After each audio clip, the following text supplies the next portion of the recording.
Adora is HR, so that's the best way to address her. We had Adora share our own thoughts about what the best way to handle hard conversations and everything you think you need to know about HR in the workplace. And for crying out loud, she's been doing this for the past 25 years. So if there's anybody you need to listen to, Adora is one of them. So I'll let you take your own time to listen to her. If you want to catch up with her, follow the link. She's on LinkedIn. Good to finally meet you. Nice to meet you too. So finally, thank you for shining your light on the streets of LinkedIn. Oh, okay, good. On the streets of LinkedIn, and all you do with your own career path. You understand the assignment. Oh, definitely. And you're doing it well. So Thank you. We have you here because I think we've been planning this for a long time. Very long. And COVID happened. Yeah, well. So, but the world of work has completely changed. Yep, And definitely. likewise in the workplace. So, big question is, how do organizations, individuals, now you have to sit back at home and you get recruited through a Zoom meeting, a Zoom interview. And the big question is, how do individuals and organizations thrive in this area? So firstly, let's get to meet you. Who is Adora? Okay, I wasn't expecting that one. I thought you had. Right, so Adora Ikwuemesi, as you rightfully said. How would I describe myself? I'm not used to people asking me to, I'm the founder of a HR consultancy called Kendall Consulting. I've been doing that for about 13 years, but professionally I've been working in the HR space. I would say, do I have to say this? Probably close to 20 years or so. Okay. And basically I'm all about, would I say, reinventing people management practices. If you follow me on social media, you'd see that I think a lot of people have my name stored as Adora HR or something. Yes, Adora HR. Yes, Adora HR. so yes, exactly. So I'm for, but it's not HR as in managing people internally HR, but more about pushing forward. The future of HR, the agenda of better business and people practices, reinventing people management practices. I would say that's my forte. Perfect. So how has it been post-COVID? Are we even post-COVID? It's even difficult to even define whether we are, because some people are maybe mentally are post-pandemic, but the truth is we're still very much in that space. So I would say, and I'm talking work-wise as well, I would say that the workplace has definitely changed, definitely. Sure. And I think I would only be repeating what we all know, the workplace as we knew it pre-COVID. And I think one of the biggest changes was the fact that lockdowns were enforced. Yeah. And with the lockdowns enforced, we couldn't go to our workplaces. And with that, we had to communicate in other ways that were not in person. And that was aided by technology. Yeah. And obviously, technology, if you weren't good, I think maybe I'm probably guilty of that as well, because I tend to ask people, hands up if your first time using Zoom was during the pandemic. Most of us, yes. Yes, exactly. Yeah. So it's interesting. Not like I didn't know what Zoom was about, but I probably used it once or twice. And honestly, I was like, what's this? Why do I have to join this Zoom meeting? And then came the, pandemic, and everyone was like, on Zoom. Yeah. So one of the things we all know that happened was the enforced lockdowns obviously forced us to work, remotely or from home, and we needed technology to help us. Yeah. And that's how we all started working with Zoom and other platforms, obviously, that help us collaborate. Yeah. And I would say the workplace, the big change was we had to accelerate our IT use because it was the only way we were going to. But you see, it sounds so simple when you say it that way, but with it came a lot of other changes because obviously we needed new competencies, new ways. What made you successful pre-pandemic would not keep you successful. Very so true. For an organization, you had to be able to, lots of organizations had to pivot Yeah. in terms of change the way you do business or change the way you meet your customer needs. I was talking to a client the other day, and they started their online, not like they were not doing online deliveries, but it obviously accelerated so much more that their online platform is, I mean, they're thinking they have to even spun it out as a separate business because it's doing so well. They didn't realize so much more people would, order online. It was like a side option, but now it's like mainstream. So I would say those were one of the biggest changes for the world of work.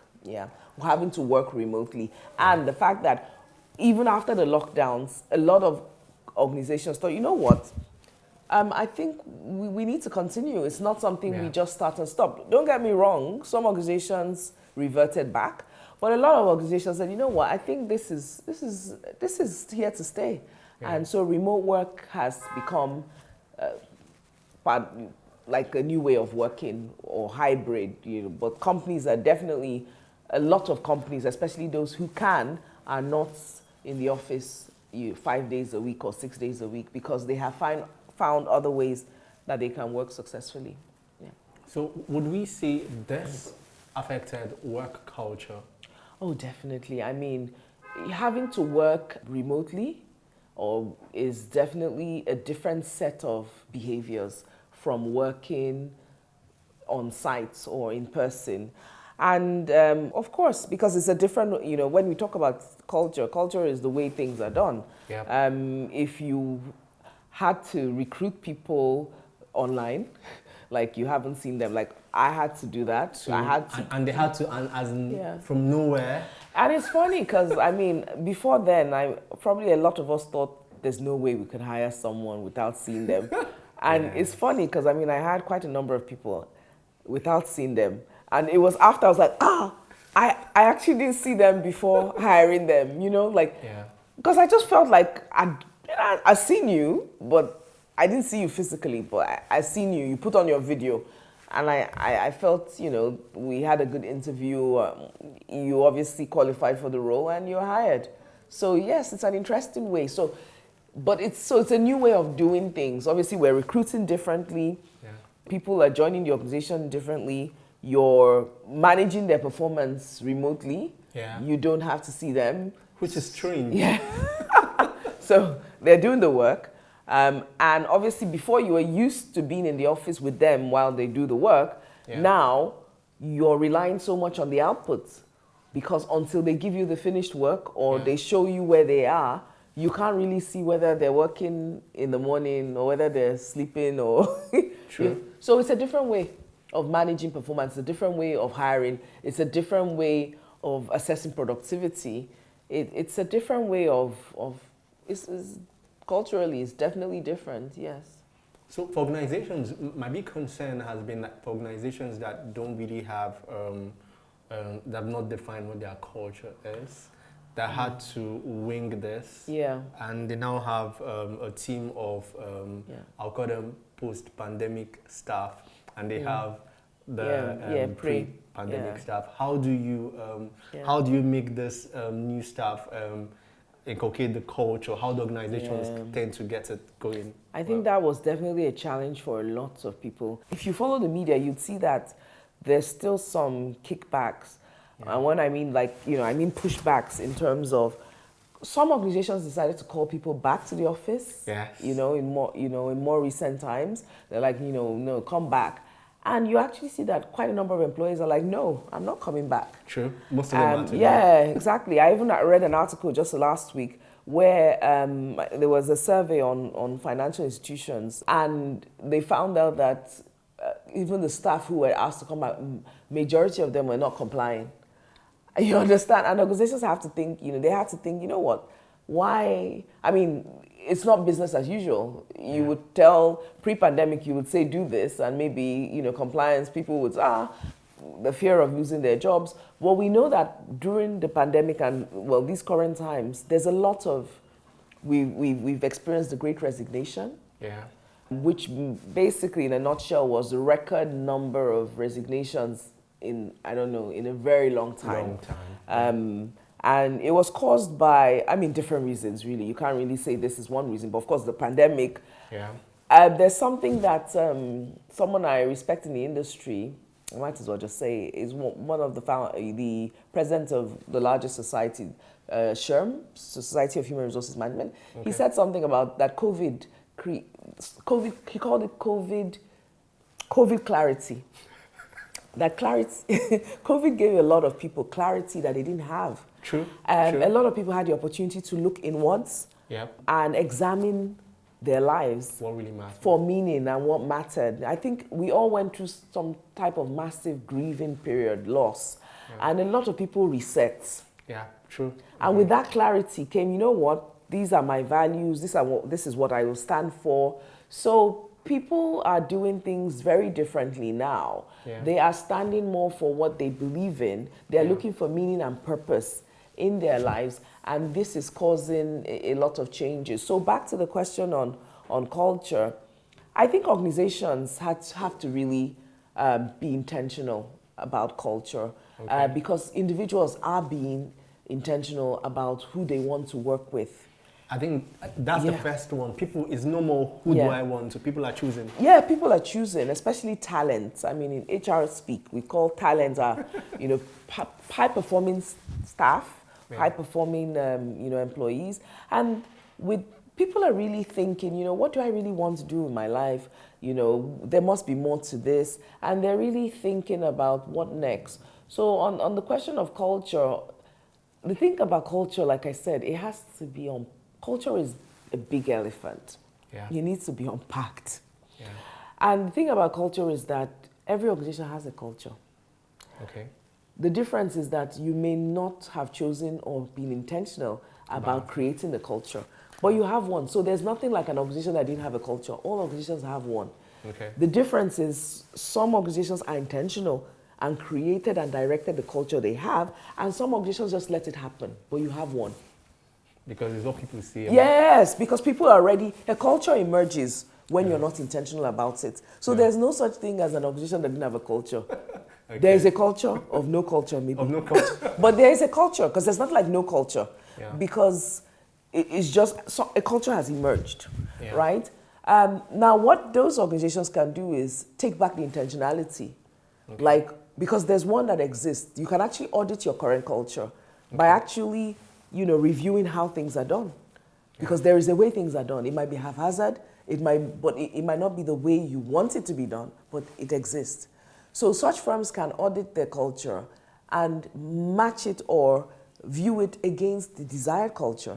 Because if you're not clear on your culture because you didn't set it out intentionally, you can be clear about your vision, what kind of culture you want. Yeah. So a lot of times people may not be clear on what kind of culture they have, but I think it's easier to say, okay, you know what, child, what kind of culture would you want? Okay. And when you look at the kind of culture you want, or when you envision it, you can compare it with how you are and say, okay, there's a gap. And my intentionality around culture would now be about closing the gap between where I am and where I want to be. But there is a culture. Okay. So that's the first thing I just want to clarify around culture. Yeah. No, go ahead. Yeah. So with the companies, like I said, they just have to be intentional, because it's like a wind or someone being blown by the wind. If you don't set a destination, then wherever the wind blows you, you're going to blow.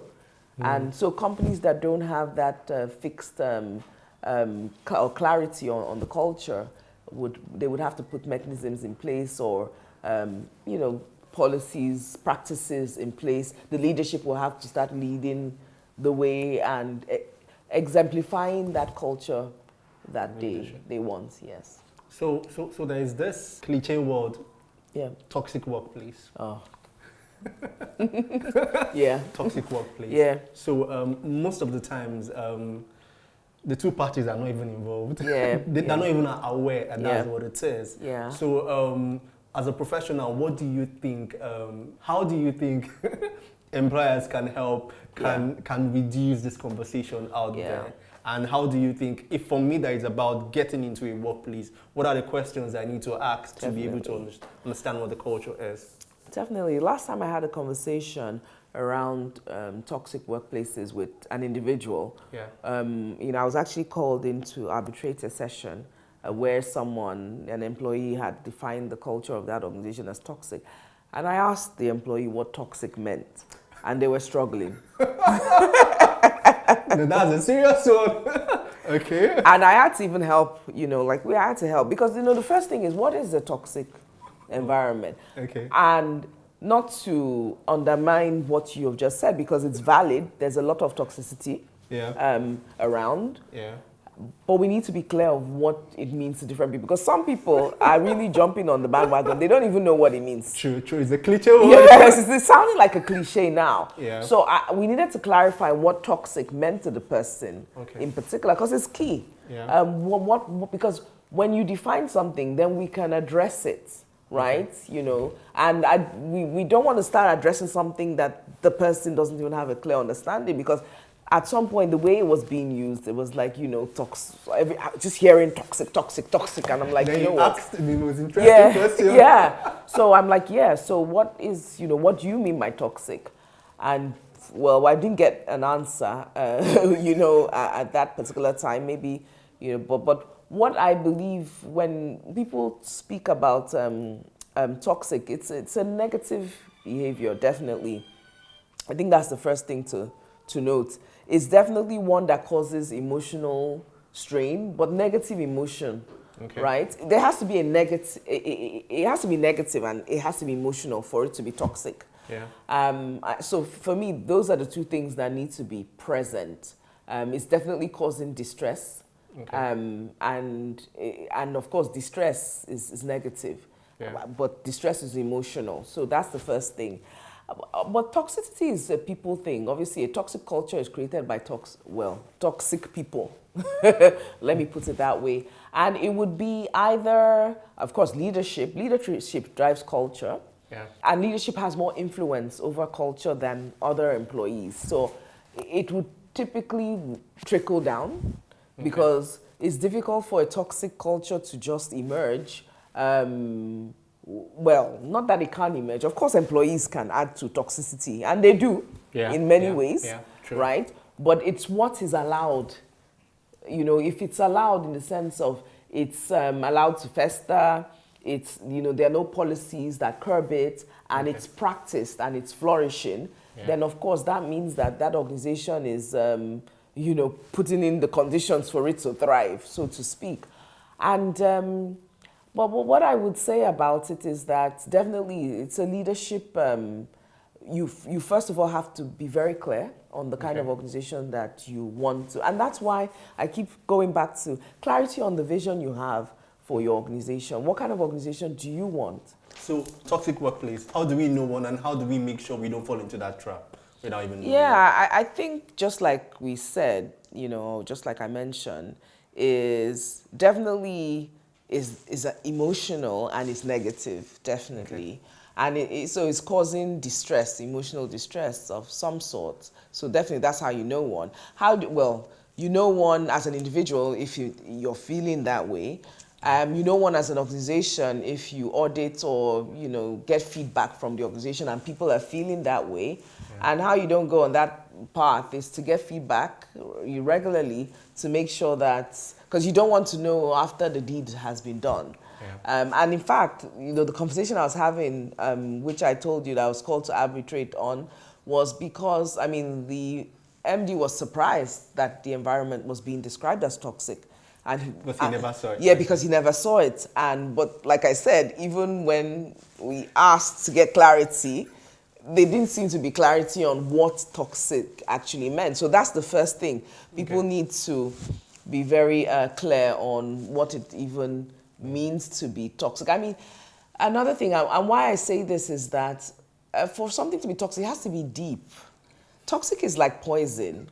So let's not use it loosely. Like life is not a party or not, we're not, in this life, and maybe this is, I don't know, you say it's old age now speaking. No, it's reality. You're the professional. No. Like, we can't be happy all the time, right? Life is not a No, it's not a ball. party. It's not a party. It's not a party. Happiness is fleeting, you know, True. because life is about ebbs and flows. Yeah. It's ups and downs, True. right? So if you think that the workplace is a continuous party, there's going to be times, but what you don't want is like really dark, you know, like very something that like reduces productivity and gives people very negative. But if it's the odd criticism here and there, you know, discipline, it's not a party. So I would say, like, you know, make sure that you are clear on the kind of culture that you want. Okay. Know what toxic is. When you see the signs, obviously you don't want, it's a downward spiral. Yeah. And of course there's symptoms, you know, that could show you that an environment is toxic, obviously. But you get those, you need to get feedback from people who are in that environment. And obviously one person's feedback is not enough. But if you see a pattern, and of course if it's linked to a manager or a particular person, then you know, no. But it definitely has to be negative, it has to be emotional, and it has to be really downward spiral type thing. Not the cliche. No, it's not everything now. Oh, like, oh, things are not going well. Oh, it's toxic. No. No. Okay. Yeah. Okay, good. No. Now, difficult conversations. Yeah. In the workplace. Most times in our workplace, it's hard for us to have difficult conversations. One, because maybe we don't want to be confrontational. Yeah. We don't want to sound, we want to respect, in quotes, authority. Yeah, definitely. And maybe we don't even know where to draw the line. Yeah. Then this conversation starts from both employee and employer, then the salary conversation. Yeah. The one we don't know how to go about. So this is your tough. How do you think most young people, because one thing I've also learned is that we have more assertive employees now that, okay, maybe the Gen Zs are more assertive. They're the ones that would resign on Twitter. Yeah. And to most of them, that's what I was talking about culture. To most of them, it's like, man, that's what it is. I'll get another job. And I feel maybe because there's no more, this is how it's being done, being said by those that know it. Maybe that's why it's not sinking. But I believe, and I also believe they're also avoiding the difficult conversation. So how do both parties, how can we win like this in the workplace? Well, first thing is that, you know, just difficult conversations are a sign of maturity as an individual. Okay. And they must be had. Like, we must have difficult conversations. Because I always tell people this, that growth doesn't happen in your comfort zone. True. So, you know, if something is comfortable, like, you're not growing, you're not being stretched. And a lot of things that have to do with growth, especially how you want a pay raise, that's definitely growth. Yeah. You know, you want to change careers, that's definitely growth. Yeah. You want to give someone feedback because you don't like the way they treat you. Yeah. You having that conversation is growth because you want an improvement. Yeah. So if you see difficult conversations as a way, I mean, if you can master it, then it definitely shows. And when I say maturity, I'm not talking about age. I'm talking about experience, knowing that you're pursuing an outcome that is going to be positive. Yeah. Then it's worth pursuing. And I think it's something that, I know it's a skill that people need to master. And I get your point on being confrontational, and that's where personality comes in, and culture, again, but culture in the context of maybe cultures like countries and respect for elders and things like that. Okay. But definitely something that has to be encouraged. How can it be encouraged? One, the environment can encourage or discourage something. If I feel, if someone feels like this is an environment where I could express myself, then, and they've seen how the management or the leadership behaves around people who've expressed themselves, then they're encouraged to speak up. But if they have witnessed where someone tried to ask for a salary raise, and you know, the next thing they heard the person had been asked to resign, then of course the next person is going to think, this is what happens. You don't ask for. This is how it is. Yeah, exactly. Like they just said, well, if you can't take our salary, then you might as well go. So the leadership has a role to play in how, one, the openness of how accepting they are to difficult conversations, because people also act on precedents, like how True. True. Then of course, then you have personality, right? Because obviously some personalities can confrontation. Let me make you laugh. I know this aside. When me and my husband first got married, we had an argument, not even an argument, and he was like, as part of the conversation, he said he couldn't cope. It's funny. And then he still reminds me today. And he said what I told him is like, know you what? Whether you can cope or you can't cope, we're here in this, we're not going anywhere.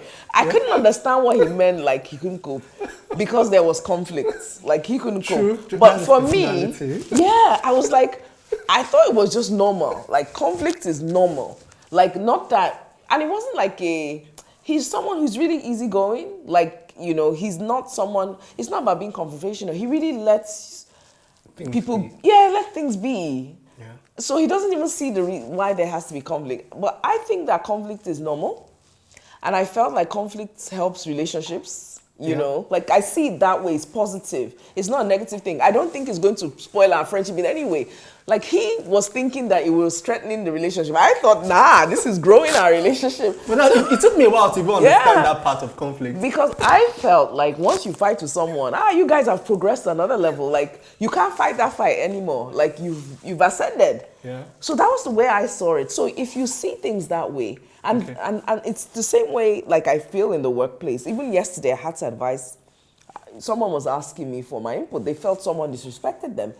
And my advice was, you need to let them know. I'm not saying confront. I don't feel it's confront. Yeah. You need to address it, like, because this is how it made you feel. She was like, maybe she would let it go, but it's festering. Yeah. My concern was that you let it go, but you've not let it go. And the next time it happens, you're going to just overreact. And people are going to think, is this why you're overreacting? True. So I said, you need to address it. So addressing this is different from being confrontational. That's what, you know, but addressing it means like, you know, even if you're a young person and you, in your quiet time, you know, when your management or the MD or who is, and you just say, you know, excuse me, sir, there's something I would like to discuss with you. Even with the stern face? Yes, I think it will still work in your favor than not addressing it at all. And, you know... I'm going to Twitter to tell you. Yeah, exactly. And it's the first thing I always say. I know it's difficult, you know, like... but if you can master it, it goes a long way. I always tell people feedback is an opportunity for improvement. And feedback is two ways. Yeah. If I'm your boss, if you give me feedback, it might be difficult for you to give me feedback because you feel like I'm your boss. But honestly, you will be well respected because we know, one, the kind of courage it took, you know, for you to give that feedback. It shows that you are, you know, and you do it in a respectful way. Yeah. Then, I mean, you can only be respected for that courage, right? But if you don't have the conversation, you have not given me the opportunity to change. Okay. Because I think everyone deserves the opportunity of feedback. Feedback is an opportunity, right? So difficult conversations help everyone. Whether it's a conversation on salary, you're not happy with the salary, you're letting me know by giving me feedback that you'd like a pay increase. You're not happy with the way this manager speaks to you. You're giving feedback for us to improve the culture of the environment. Every time you give feedback through a difficult conversation, but people, because of personality, maybe because of precedents, they rather not have those conversations. But instead, we make negativity fester. So I think what it is we just need to master that skill, right? Imagine a resignation. I know so many resignations that wouldn't happen if they had a conversation. And when you ask them, why didn't you have a conversation? Oh, they won't listen to me. Oh, but you didn't even give the opportunity. You know, and it's like you just cut it off. You don't allow a relationship happen because you've cut off communication. So that's the way I view it. So Adora, someone will say this view you have Yeah. is different. That my boss is a very difficult boss. I've tried this several times and it doesn't work.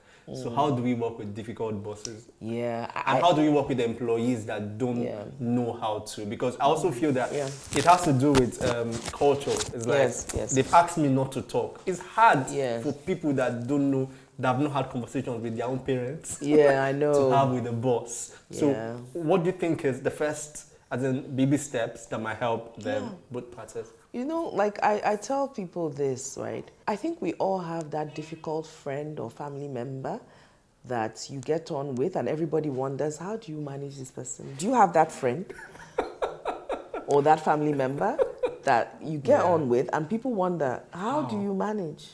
Yeah. How do you manage? If you think about it, it's usually because you understand them. That's think a about blanket statement. I understand. Yes. Yeah. Yeah. You've gotten to a point of acceptance. You've moved from judging to accepting them as they are.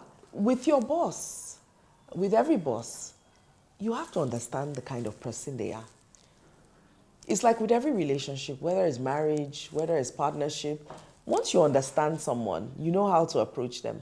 Yeah. There's some people, you just know, like this one morning. Now, once you see them in the morning, just stay clear. There's nothing you can get from them in the morning. They come in with a groggy face. Or you know that, a friend of mine used to say this about her boss. I mean, he was male, but she said, you know what, she could swear that every end of month he had PMS. She could swear. Why? I mean, he was an entrepreneur. Once it's month end, like it's payment time. Hey! It's payment time. Oh, she was like, you cannot. So, like, think about it. Yeah. That, you know, would you go month end? Maybe you should go once the alert comes in from that big, you know, like, you just have to understand people. And that's why people skills are important for everyone of every generation, right? If you have a good understanding of someone, and we make time to understand people, maybe we love, and that's another way. I mean, I think I'm unpacking it a bit, because we're more understanding to people we care about. True. So that's another thing that I would say maybe workplaces miss, because when there's no relationship and when there's no care, then it's transactional. And when you don't care about something, you don't want to understand it. True.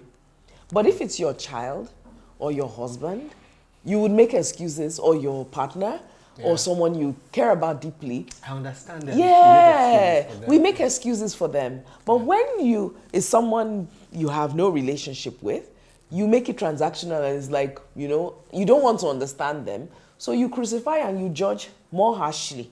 So I believe that a level of understanding and care, you know, empathy, all those things that we would do for people that we love, if we did them for other people in the workplace, even your boss, try and understand where your boss is coming from. Try and understand their concerns.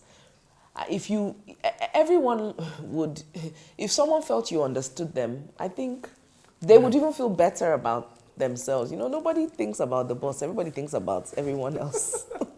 Okay. So, Okay, good. I think that makes sense. Now, finally, Gen Zs. The most interesting generation in the workplace. Yeah, love them. Yeah, I love Gen Zs. We have to love them. Yeah, you know, I honestly, like I tell people all the time, I don't have problem with Gen Zs. I love working with them because they are fast. Yeah. Honestly, they grasp digital. They grasp technology. I mean, the general issues that people have around them is obviously they want everything now. Resilience. You know, people complain about their resilience. Maybe they're distracted in the sense that, you know, they have fallback plan. So, you know, their staying powers, but they're young. Yeah. I think when you're young, these are the kind of things that you do generally. So with Gen Zs, I would say the only concern I have, or I've seen that is an issue, is just do it respectfully. Yeah. So I think that for me would be the only, would I say what could be negative feedback, is do it with respect. Because when you respect people, like when you treat people respectfully, people will hear you out. But if you do it disrespect, even when you're making sense, because they make sense. Yeah. They make sense. They're a very sensible generation. You know, they see, yeah. But when you do it disrespectfully, then people don't look at your message anymore, and they the first thing you get is that you were disrespectful. Yeah. Yeah. But if you can deliver your message in a respectful way, and when I say respectful, I'm not talking about over, I'm just saying just decent level of respect without, cursing anyone, then you get it. You get it done. Me, I'm not in team critiquing Gen Zs, no, because they're the children of Gen X's, and that's the way we raised them. True. Yeah, so anyone complain about Gen Z, the parent is a Gen X. True. That's how we're the ones who raised them that way, and that's why they're behaving that way. Yeah. So Gen X, you have to explain yourself. Well, what did you do to them? Because they're your children. So no issues there at all. It's just people skills. We can all do with people skills. Yep. And I believe that there's every generation benefits from getting on well with other people. Just learn to understand them better, and we can be one big happy family. Okay, Adora. Yeah. Thank you for your time. Thank you. Thank I think I've dragged you today, but I think I've been able to get so much from you. Yeah, and, I did too. In summary, this is it. You see how that impact you make on that street called LinkedIn Yeah. trickles down everywhere. Yeah. We see it, and thank you for understanding the assignment. Yeah, thank you. And thank you for the opportunity to do the assignments. Thank you very much. So where do we find Adora? Social media, everywhere? Yeah, it's just like you said, I'm probably more active on LinkedIn, Facebook group, Okay. HR Nigeria. Okay. Instagram, honestly, you know why I don't understand Instagram? The fact that you need a picture. So I'm not that vain. So that whole, you need to take the picture or the video before you post, honestly, is something that I haven't yet got the hang of. I like to write. Yeah. So anywhere that doesn't require a picture or video is where I'll be. And funny enough, I don't know how come I haven't done Twitter. I know that. Maybe it's too short. I like long You writing. like long writing. So final feedback Yeah. to employees and employers in the new workplace. I would say that the train has moved, definitely. And it's for the taking for those who've embraced it. There's lots of opportunity in this change. Embrace it. Don't be a dinosaur. Move. Yeah, that's what I would say. Thank you, Adora. Thank you very much, Charles. Good to have you. What change does Adora want to make in the world in the next 10 years? 10 years is far. What's that big change Adora wants to make? So I should just write it down? Yeah. Thank you. Thank you, Adora.